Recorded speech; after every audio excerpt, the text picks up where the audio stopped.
think they're just going to give you a device, and then you'll be able to access Game Pass from that device on, your TV, your monitor, or whatever.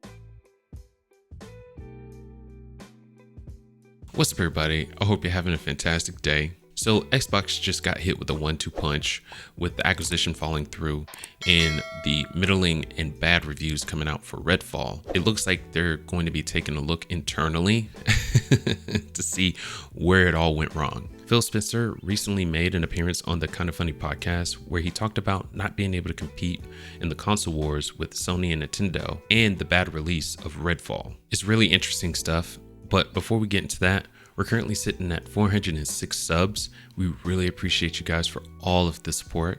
We're currently making a push to get to 1,000 subscribers before the year's up. So if you're watching and you haven't subscribed yet, we really appreciate it if you did. Thank you. But I have the article pulled up. Let's take a look and we'll talk after. So this one's coming from GameIndustry.biz by Brendan Sinclair. Phil Spencer, we're not in the business of out-consoling Sony or out-consoling Nintendo. I have a few highlights here, and these are direct quotes from Phil Spencer himself. I wanted to get into what he said. It's really interesting what he's talking about here. So we'll start from the top here. This is the first generation where the big games they're playing were games that were available last gen. When you think about Fortnite, Roblox, and Minecraft, Spencer said, the continuity from generation to generation is so strong. I see a lot of pundits out there that kind of want to go back to the time when we all had cartridges and discs, and I don't know who these people are. It's so much more convenient being able to go to your store on your console and buy games from there. You know what I mean? And every new generation was a clean slate, and you could switch the whole console share. That's just not the world that we are in today. There is no world where Starfield is an 11 out of 10 and people are selling their PS5s. That's not going to happen. And I talked about this a little bit in my most recent video, where if you, whatever console that you have, you bought it for those games where I used the example. If you bought an Xbox, you bought it for Halo, for Gears of War, for those games. And if you bought Sony, you bought a PS5 or PS4 or PS5, you bought it for God of War, you bought it for Uncharted, you bought it for those games. And like you said, dude, I don't think there's anything that Xbox can do to get people to sell their PS5s. And I just don't. It's like, for me, Hellblade is going to be an Xbox exclusive, at least for now. I'm not sure when they'll release it on the PS5, if they ever do. I hope they do. But I'm not selling my PS5 to get an Xbox just to play Hellblade. As good as a game as it looks, that's not going to happen for me. So I think he's definitely 100% correct on that. Spencer stressed again that the console is the core of the Xbox brand, and Microsoft will continue to focus on that despite its differing... Here, hold on. Let me turn this off real quick. Sorry. Spencer stressed again that the console is the core of the Xbox brand, and Microsoft will continue to focus on that despite its differing strategy. But I know some people want to hold us up as being a better green version of what the blue guys do. And I'm just going to say there's not a win for Xbox in staying in the wake of somebody else. We have to go off and do our own thing with Game Pass, with the stuff we do with xCloud, and the way we build our games. And, it's not been a secret that Xbox is going that route. They're getting out of the console wars. And I mean, Spencer stressed again that the console is the core of the Xbox brand. I think they're going to get away from that. I know he said it here and then completely reversed what he said in this paragraph. So I think that they're going to get out of the console wars altogether.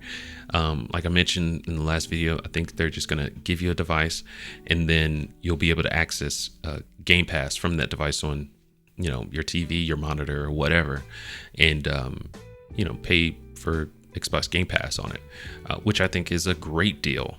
I think that's an absolutely phenomenal deal. Not sure how to run, but I think it's worth them trying.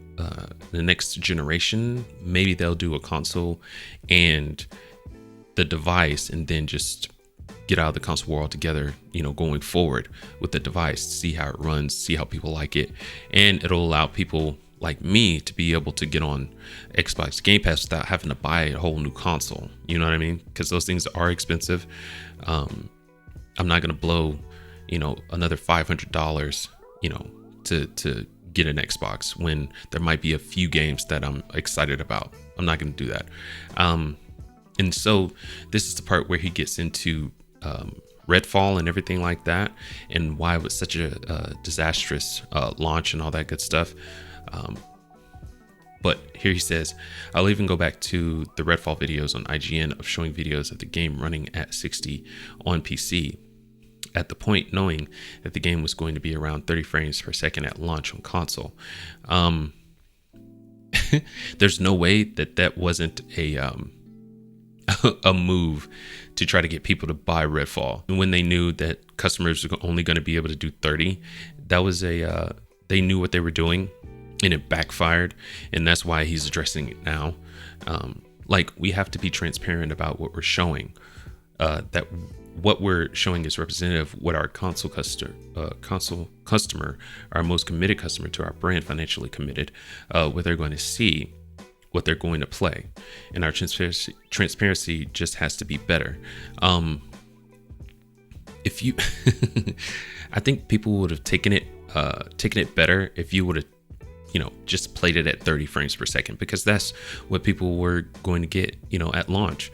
And then just like the mantra nowadays, just release it and we can fix it later or patch it later or send out updates. I hate that. I hate it so much. Just make a good game that's not broken at launch. And I'm not pointing at anybody but myself. At some point, I'll have enough knocks against me that it's somebody else here. Meaning, people will complain enough and then he'll be fired. But I think it's transparency in what we're building, what our aspiration is for the game, and what it's going to look like, what the features are. And it drives me crazy when we have self-inflicted wounds of putting things out there in communication that's confusing or misleading about what the actual end product is going to be. With Redfall in particular, it's just the not being able to run it at 60 frames per second. I don't think there's any way they could have dolled that up to make people not knock against this game. I don't think they could have let people know in advance, hey, customers are only going to be able to do 30 frames per second. People would have still been upset, because this is the norm now. You should be able to do 60 frames. But yeah, that was the not the entire interview, but that was basically the gist of what we were covering today. I don't think that I think he's exactly right. He can't go pound for pound with Nintendo or Sony. They both been in the game longer than Xbox has, and to me, I'll say it again, as cringe as it is, I think Sony's games are superior. In Xbox or Nintendo is in a whole different kind of category. They're geared towards family. It's more PlayStation and Xbox who are trying to get those young adults, and try to get them on their consoles. And I think that Sony is doing a better job at it with the games that they provide. I think their games are better, in my opinion. But with all that being said, if they did come out with a device where you can just hook it up to your TV, I would definitely go ahead and invest in that, and then just pay the subscription, pay the monthly subscription. I'd definitely be into that, because I really do want to play Hellblade. I just don't want to invest $500 into it and then the cost of the game. You know what I mean? So that's all I've got for you today. I really appreciate you guys stopping by. Go ahead and subscribe if you haven't already. Leave a like if you enjoyed the video or you found it informative, and don't forget to share it out. There should be another video popping up, and in the meantime, keep it casual. Peace.